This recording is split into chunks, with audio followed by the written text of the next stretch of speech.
Double bedroom గురించి చాలా మంచి మంచి డౌట్లు అయితే అడుగుతున్నారండి. కామెంట్ సెక్షన్ లో కామెంట్ అయితే చేస్తున్నారు అనమాట. దీని ద్వారా ఏమైతుందంటే ఇంకొక నలుగురికి కూడా తెలిసే అవకాశం అయితే ఉంటుంది అనమాట.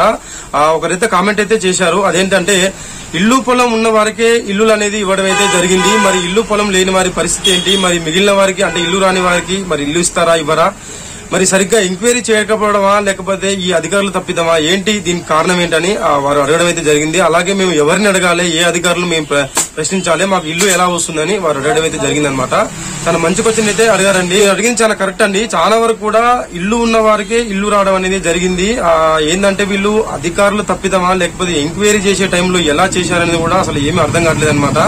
మరి డ్రా సిస్టమ్ లో ఏమన్నా అవకతవకలు జరిగాయా ఏంటో తెలియదు, కానీ ఇల్లున్న వారికే ఇల్లు అనేది వచ్చారు. దీని ద్వారా అసలైన పేదలు అనేది నష్టం అయితే జరగవచ్చు అనమాట దీని ద్వారా. ఎందుకంటే ఈ ఇల్లులు కట్టిందే కేవలం పేదల గురించి కట్టారు కాబట్టి ఈ ఇల్లు ఉన్న వారికి పొలాలు, ఈ ఆస్తులు ఉన్న వారికి ఇల్లు వస్తే మరి ఇల్లు పొలం ఆస్తి ఇవన్నీ లేకుండా ఉన్న వారికి మరి ఈ ఇల్లులన్నీ వీరికే ఇస్తే మరి వీరి పరిస్థితి ఏందని చాలా మందికి డౌట్లు అయితే ఉన్నాయి. దీని ద్వారా పేదలైతే చాలా వరకు నష్టపోయే అవకాశం అయితే ఉంది. ఇప్పుడు కొత్త గవర్నమెంట్ అయితే వచ్చింది. దయచేసి ఈ గవర్నమెంట్ అయినా సరే ఒకవేళ ఇల్లున్న వారికి ఇల్లు వచ్చిందన్న ఆరోపణలు వచ్చాయి కాబట్టి దయచేసి మళ్లీ లేట్ అయినా సరే ఎంక్వైరీస్ అయితే చేయండి. ఎవరికైతే ఇల్లు ఉన్న వారికి ఇల్లు వచ్చిందో వీరిని తీసేసి దయచేసి ఇల్లు లేని వారికి అయితే ఇల్లు ఇవ్వండి. అలాగే ఇంకోటి ఏంటంటే వారు అడగడం జరిగిందనమాట, అధికారులను ఎవరిని అడగాలి అంటున్నారు. ఎవరిని కూడా మనం అడగలేమండి. ఎందుకంటే మనం కేవలం మన స్టేటస్ ఎలా ఉంది, మనకి ఇల్లు వచ్చిందా లేదా అని చెక్ చేసుకోమట్టుకే మనకైతే అధికారం ఉంది. కానీ ఇక మిగిలిన వీరికి ఇల్లు ఉన్న వారికి ఇల్లు వచ్చింది, వారికి ఇవ్వలేదు, వీరికి ఇవ్వలేదు అని మనం అడిగే హక్కు అయితే మనకు లేదు. ఎందుకంటే ఇది గవర్నమెంట్ పనులు కాబట్టి మనం ఏ అధికారులు అడిగినా గానీ వారైతే పట్టించుకోవాలన్నమాట. మనం చేసేది ఏం లేదు. కాకపోతే ఏంటంటే దేవుందే అనమాట, మనకు వస్తే మాత్రం ఖచ్చితంగా రావాల్సింది. ఎందుకంటే ఖచ్చితంగా పేదలకైతే ఇవ్వాలి. ఎందుకంటే ఇది పేదల గురించి తీసుకొచ్చిన సంక్షేమ పథకం కాబట్టి ఖచ్చితంగా పేదలకు అంతే మాత్రం బాగుంటుంది. మనమైతే ఎవరిని అడగలేము.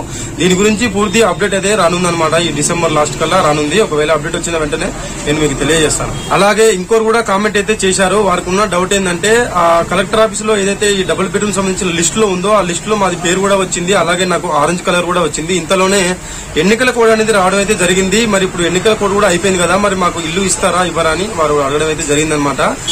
నేనైతే ఒకటైతే ఖచ్చితంగా చెప్పలేస్తాండి, ఏదైతే ఈ ఎవరికైతే గవర్నమెంట్ నుంచి పట్టాలు లేవో వాళ్ళందరికైతే ఖచ్చితంగా ఇల్లు అయితే రావడం అయితే జరుగుతుంది. ఈ ఆరెంజ్ కలర్ లో ఉన్న వారికి ఇల్లు వస్తుందా రాదా అనేది అయితే డౌట్ అనేది చెప్పొచ్చు. ఎందుకంటే గవర్నమెంట్ ఏదైతే ఈ అప్లికేషన్ అన్ని స్వీకరించిన తర్వాత ఏదైతే 1:2 ఎంక్వైరీ జరిగిందో దీని తర్వాత లిస్టులు అనేది రిలీజ్ చేయడం అయితే జరిగింది. మీ అందరూ తెలిసిన విషయమే. జేసీ ఆఫీసులలో అయితే ఈ లిస్టులను అయితే పెట్టడం అయితే జరిగింది. అందరూ ఏమనుకున్నారంటే ఆ లిస్ట్ లో పేరు వచ్చింది కదా ఇక మాకు ఇల్లు వచ్చినట్టు అని అందరూ అయితే అనుకున్నారనమాట. కానీ ఇంతలోనే గవర్నమెంట్ అనే రూల్స్ మార్చి ఈ లక్కీ డ్రా సిస్టమ్ అయితే పెట్టడం అయితే జరిగింది. ఈ లక్కీ డ్రా సిస్టమ్ అసలు ఎందుకు పెట్టి ర్యాండమేషన్ ద్వారా ఎందుకు ఈ లక్కీ డ్రా తీయడం జరిగిందంటే అందరికీ ఇల్లులు అనేది ఇవ్వడం కుదరదు కాబట్టి. ఎందుకంటే కట్టిన ఇల్లులు చాలా తక్కువ ఉన్నాయి, కానీ అప్లికేషన్లు మాత్రం చాలా రావడంతో ఒకరికి ఇస్తే ఇంకొకరు బాధపడతారు, ఇలా గొడవలు జరుగుతాయన్న ఉద్దేశంలో ప్రభుత్వానికి వ్యతిరేకత వచ్చి మాట వస్తుందన్న ఉద్దేశంలో ఈ ర్యాండమేషన్ ద్వారా ఈ లక్కీ డ్రా ద్వారా ఎన్నిక చేసి వారికి పట్టాలు అయితే అందించడం అయితే జరిగింది. పట్టా ఇచ్చిన వారికే ఇల్లులు అనేది వస్తాయా, మరి ఇప్పటి వరకు మాకు ఆ లక్కీ డ్రాలో పేరు కూడా రాలేదు, అలాగే పట్టా కూడా రాలేదు, మరి మనకి ఇల్లు ఇవ్వరా అంటే ఖచ్చితంగా రావచ్చండి. ఎందుకంటే దాదాపు 35,000 పైగా ఇల్లులు అయితే కన్స్ట్రక్షన్లు అయితే ఉన్నాయన్నమాట.